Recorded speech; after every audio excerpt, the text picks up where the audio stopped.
napakabisi. Mga idol, gagawa namin ng tutorial to. Sundan nyo po para makuha nyo pong idea kung paano namin ginawa. So, let's go. So, dito mga idol, gagawa muna tayo ng clip. Ayan, may gumagalaw na buti. Tapos, kasunod yun mga idol, yung karakter natin na umakting na may sinalo. Ayan, una, acting siya may sinalo. Ayan, na walang buti. Tapos, ang kasunod niyan, acting ulit siya mga idol na may buti na. So, yun lang. Punta tayo sa CapCut mga idol, tapos lilinisin na natin. Tansahan to mga idol. So dito, click natin yung clip, pindutin ang split sa baba, tapos abante lang tayo mga idol. Ayan. Ayan, pagtaas ng kamay niya. So, diyan, sa baba yung kamay niya mga idol. At ganyan. Sana yun. So, yan. Habang naka-highlight yung clip, pindutin nyo sa baba ang split. So itong gitnang clip mga idol, hindi natin kailangan yan. Kaya i-highlight nyo po tapos delete. So dito kasunod mga idol, dito tansyahan yung pagsalo niya ng buti. Yan, doon sa wala pang sinalong buti. So ganyan. Click nyo yung clip, pag nag-highlight, split natin ulit. Tapos diretso lang tayo dito mga idol sa may nasalo na siyang buti. So dito, so ayan. Nagalaw. Ulit. Dito kasi mga idol, tansyahan lang. Ayun. Habang naka-highlight, split nyo ulit. Tapos itong third clip mga idol, ito, hindi natin kailangan yan. Kaya, highlight nyo po, tapos delete. Tapos dito mga idol, play natin. Ayun. So, di ba? Ayun, may buti na siyang dala. Ngayon, ang gagawin natin ulit mga idol, balik tayo dito sa first clip. Click na po natin yung first clip. Tapos hanapin natin sa baba ang overlay. So, ayan na, overlay. Tapos, habang naka-highlight itong clip natin na overlay, hanapin nyo po ang freeze. Nandito yung sa dulo banda, mga idol. So, freeze. So, ayan, nagkaroon na tayo na yung freeze picture. Ang kasunod natin gagawin, mga idol, naka-highlight yung clip. Puntahan natin ang remove BG. Ayan, custom removal tayo, mga idol. Adjust natin sa one yung brush. Tapos, ako kasi, mga idol, naka-pro ako. Kaya, ang gagamitin ko, quick brush.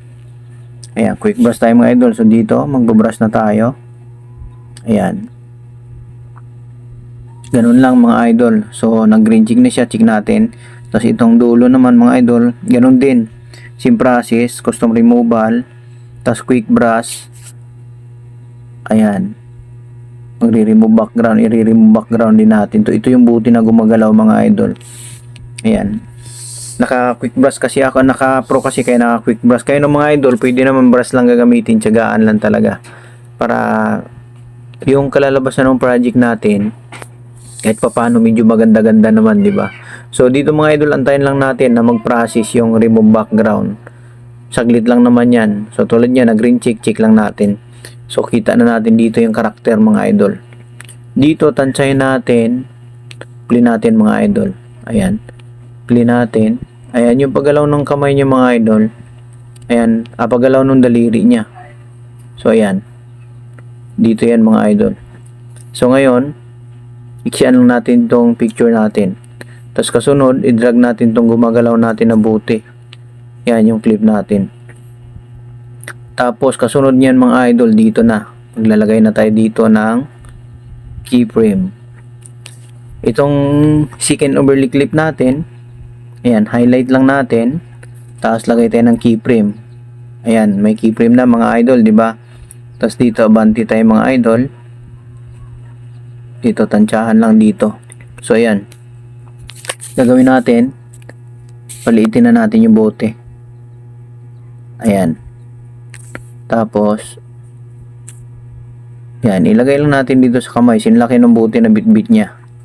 So, yun na yun mga idol. Ngayon, habang naka-highlight yung overlay clip natin, second overlay clip, hanapin sa baba ang split. Tapos, itong pinakadulo, hindi na natin kailangan, so delete natin. So, ngayon mga idol, try natin i-play. Ayan, gumagalaw yung buti, di ba? Ayun. So, yun na yun mga idol. Ganun lang kasimple mga idol. Sana nasundan nyo po at sana may nakuha kayong idea, may natutunan kayo. So dito mga idol, sa dulo lilinisin natin kasi mahaba yung clip. So dito, o di kayo dito mga idol, click natin yung clip. Pag-highlight, hanapin sa baba ang split. Tapos, itong pinakadulo hindi na natin kailangan, kaya delete natin yan. So, ito na yun mga idol. Doon sa mga sound effect, music background, kayo nang bahala maglagay doon. Ayan, ganun lang kadali. Sana nasundan nyo. At kung nagustuhan nyo mga idol, pakishare po yung video tutorial namin.